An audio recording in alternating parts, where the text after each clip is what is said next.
عدل فاروقی اور فخر حیدری.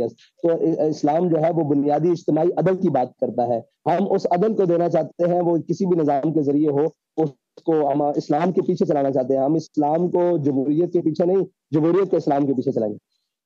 جمہوریت کو اسلام کے پیچھے چلائیں گے. اچھا, جو اس وقت سیٹ اپ ہے سعد رضوی صاحب, اس میں فرمائیے گا کون سی ایسی سیاسی جماعت ہے, اگر آپ کا ایک اچھا ووٹ بینک جو ہم دیکھتے ہیں کہ دکھائی دیتا ہے کسی حد تک, لیکن 2018 کے الیکشنز کے بعد کراچی میں بالخصوص ہم نے دیکھا کہ آپ کا ووٹ بینک گرا بھی ہے, اس کی کوئی خاص وجہ ہے آپ کی نگاہ میں؟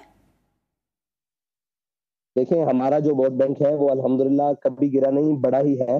لیکن وہ مقتدر حلقے اور وہ لوگ جو تحریک لبیک, جن کی آنکھ میں ایک نہیں باتی, تحریک لبیک نے بنیادی طور پر سیاست کا رخ چینج کیا ہے, ظالموں کے شکنجے سے نکال کر ایک عام آدمی اور عام عوام تک سیاست کی پہنچ کی ہے, اور ایک عام آدمی پکوڑوں والا یا ٹھیلے والا یا جناب جوتیاں گاڑنے والا, اس کو بھی کونسلر اور چیئرمین تک جتایا ہے. تو ان کو اس نظام سے ڈر ہے جو تحریک لبیک لانا چاہتی ہے, وہ ہے الحضر آئین پیغمبر سے 100 بار الحضر.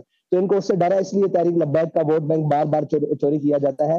اگر ووٹ بینک کی بات ہے تو ووٹ آج بھی گن لیے جائیں, اس یونین کونسل میں گن لیے جائیں, کراچی کی ہر حلقے میں, ہر وارڈ میں گن لیے جائیں, تو تحریک لبیک کو آج بھی عددی برتری بھی حاصل ہے, اور شخصی اشخاص کے حوالے سے بھی برتری حاصل ہے, اور جناب اخلاقی برتری بھی حاصل ہے, ہر لحاظ سے برتری حاصل ہے.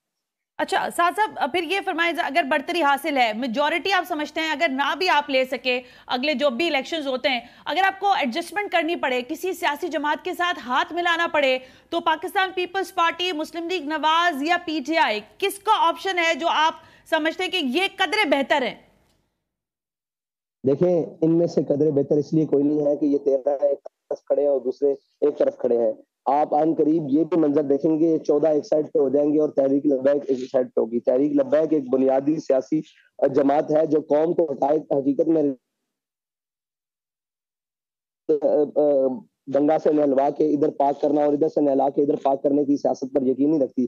تحریک لبیک نظریاتی سیاست پر یقین رکھتی ہے اور بنیادی سیاست پر یقین رکھتی ہے, اور ایک عام عوام کی جناب سہولت اور اس کے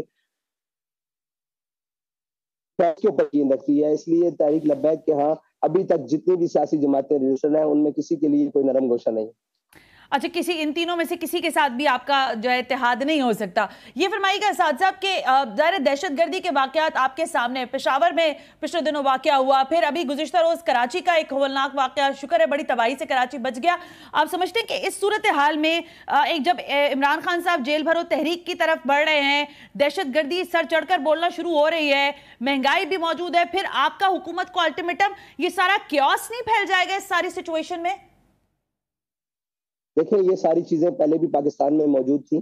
ان کو چاہیے کہ یہ اپنی سیکیورٹی سے ہٹا کر قوم کی سیکیورٹی کے لیے اور ملک کے اداروں کی سیکیورٹی کے لیے وہاں لوگ لگائے, لیکن انہوں نے ساری اپنی شہنشاہی اور نوکرشاہی کے لیے ساری جناب فورسز اپنے ہاں گرد جمع کی ہوئی ہیں. تو قوم اس کے اندر یہ سارے معاملات تو پھیلیں گے, اور اس کے بعد ان کی جو بین الاقوامی پالیسیاں ہیں یا ہمسائے ممالک کے حوالے سے پالیسیاں ہیں وہ اتنی کمزور ہیں جس کا شاخسانہ پوری قوم بھگت رہی ہے. یہ تو بند کمروں میں اور جناب بم پروف کمروں میں بیٹھ کر صرف بیان جاری کرتے ہیں, اور ان کی باتیں جو بالکل نہ ہنجار اور نہ بلد ہوتی ہیں, ان باتوں کے ذریعے قوم کو نقصان ہوتا ہے. یہ تو قومی پالیسی اور جناب قومی سلامتی کے اداروں کو بیٹھ کر سوچنا چاہیے کہ ہم نے پاکستانی قوم کو بھوک سے بھی کیسے بچانا ہے, دہشت گردوں سے بھی کیسے بچانا ہے, اور اس کو بین الاقوامی سازشوں سے اور ایجنڈوں سے بھی کیسے بچانا ہے. اچھا, یہ روڈ میپ آپ کے پاس ہے, لیکن اگر ہم سے کہو کہ تحریک لبیک ہمیشہ احتجاج کا راستہ کیوں اختیار کرتی ہے, اور یا تحریک لبیک ہمیشہ نام کے الٹیمیٹم کی بات کیوں کرتی ہے, اس لیے کرتی ہے کہ تحریک لبیک اقتدار میں نہیں ہے. اگر تحریک لبیک اقتدار میں ہو تو تحریک لبیک ہر وہ وسائل اور ہر وہ سہولت اور ہر وہ چیز اختیار کرے جس سے قوم کو ریلیف مل سکے. اب ہم سمجھتے ہیں کہ ہمارے اس طریقے سے مل سکتا ہے تو ہم یہ طریقہ اپنا رہے ہیں. اگر تحریک لبیک کے ووٹ چوری نہ کیا جائے اور تحریک لبیک اقتدار میں ہو تو تحریک لبیک اس اقتدار کے ذریعے بھی قوم کو ریلیف پہنچا سکتی ہے. لیکن یہ تو ہمارے اداروں اور ہماری قوم کو سوچنا ہوگا نا کہ ان کس طرف کھڑے ہونا ہے.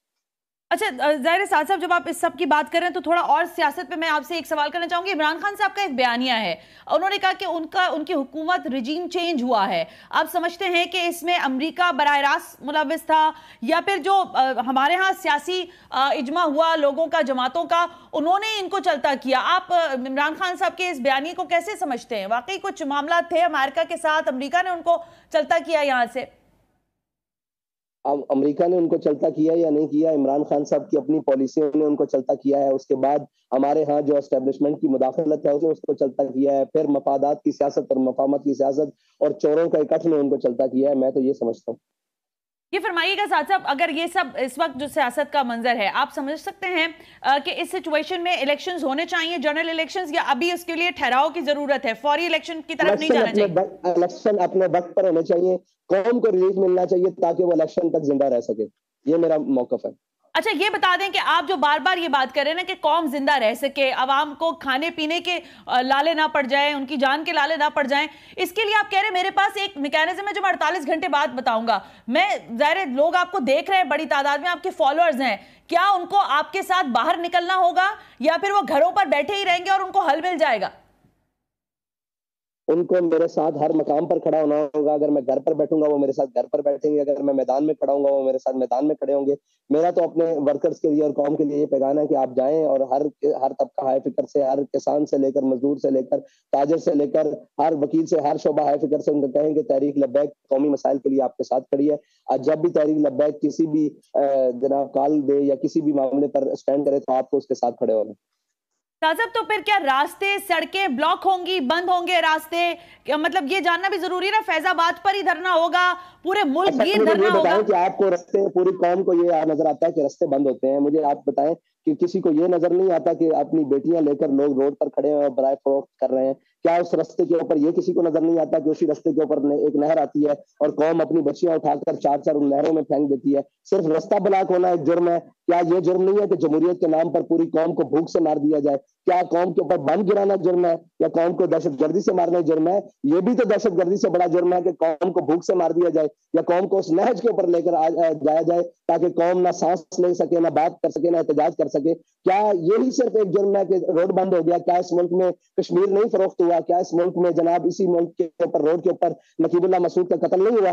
کیا اسی ملک کے اندر جناب ہمارے لوگوں کو سرعام گولیاں نہیں ماری گئی؟ تو خالی یہ جرم نہیں ہے روڈ بند کرنا, اپنے حق کے لیے آخری حد تک جانا یہ جرم نہیں ہے, یہ اپنا حق حاصل کرنے کا ایک صحیح طریقہ ہے. میں یہ سمجھتا ہوں. ٹھیک ہے, آپ کا یہ موقف ہے. قوم کو یہی نظر آتا ہے یا پورا میڈیا بھی یہی شوق آتا ہے کہ روڈ بند ہو جائیں گے, روڈ بند ہو جائیں گے.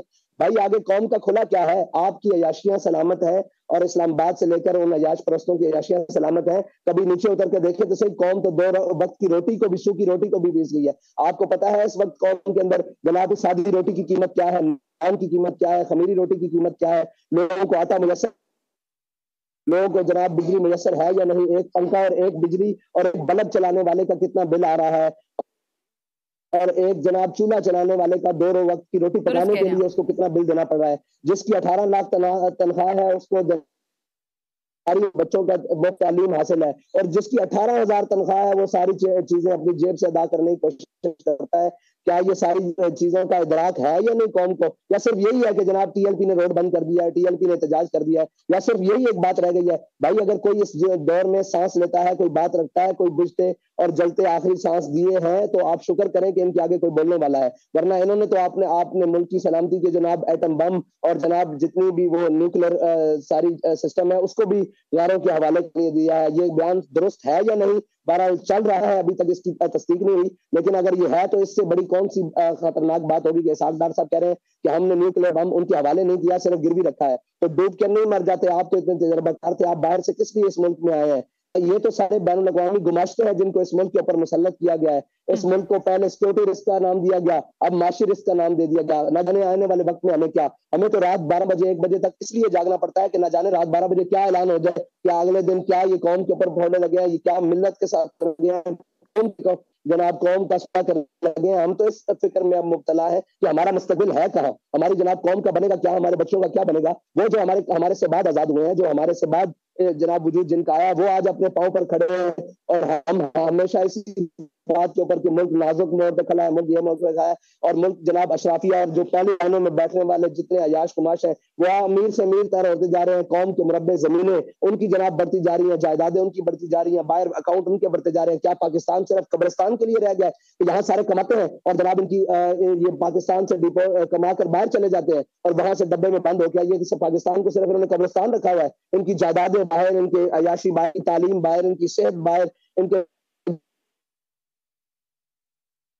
کے اپارٹمنٹس باہر پاکستان کس لیے رکھا ہے؟ ہم تو ابھی بنیادی پہلا آغاز لیا ہے، ابھی تو ہم چاہیں گے کہ ہم کس لیے نکلے ہیں. ہم تو پاکستان کی قوم کے حقیقی ان کے چہروں پر جو خوشی ہے وہ دوبارہ لانا چاہتے ہیں اور ان کی درد کو محسوس کرتے ہیں. ہم قوم کے اندر رہنے والے ہیں، ہم جناب کوئی بم پروف اور جناب بلٹ پروف گاڑیوں کے اندر اور جناب آگے پروٹوکول کے ساتھ پھرنے والے نہیں. ہم قوم کے اندر رہتے ہیں، ہمیں پتہ ہے اس وقت قوم کتنی مشکلات کے اندر ہے اور اس درد کو ہم فیل کر رہے ہیں، ورنہ ہمیں ضرورت نہیں تھی کہ اس سارے معاملے میں آ کر دیکھنے میں. ہم تو بڑی خوشی سے لڑائی جناب اندر کمرے میں دیکھ رہے تھے، ایک طرف پی ڈی ایم ہے، ایک طرف پی ٹی آئی ہے اور اسٹیبلشمنٹ اور بیوروکریسی. آپ مجھے بتائیں اس پوری لڑائی کے اندر بیوروکریسی ہو، اسٹیبلشمنٹ ہو، ادارے ہو، عمران خان ہو، نواز شریف ہو، اس پوری مہنگائی کے اندر کون کا ہے؟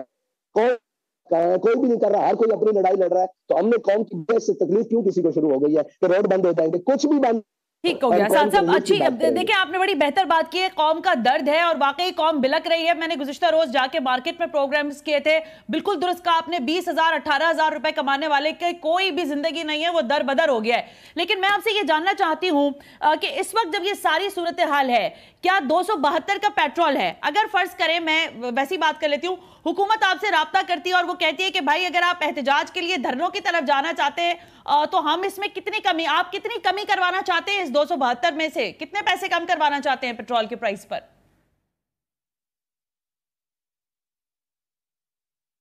آواز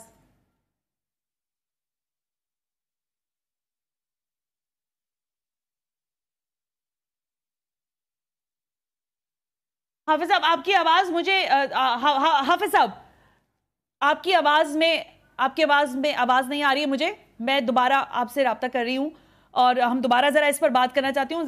آپ کو آواز آ رہی ہے حافظ صاحب؟ اوکے. ایک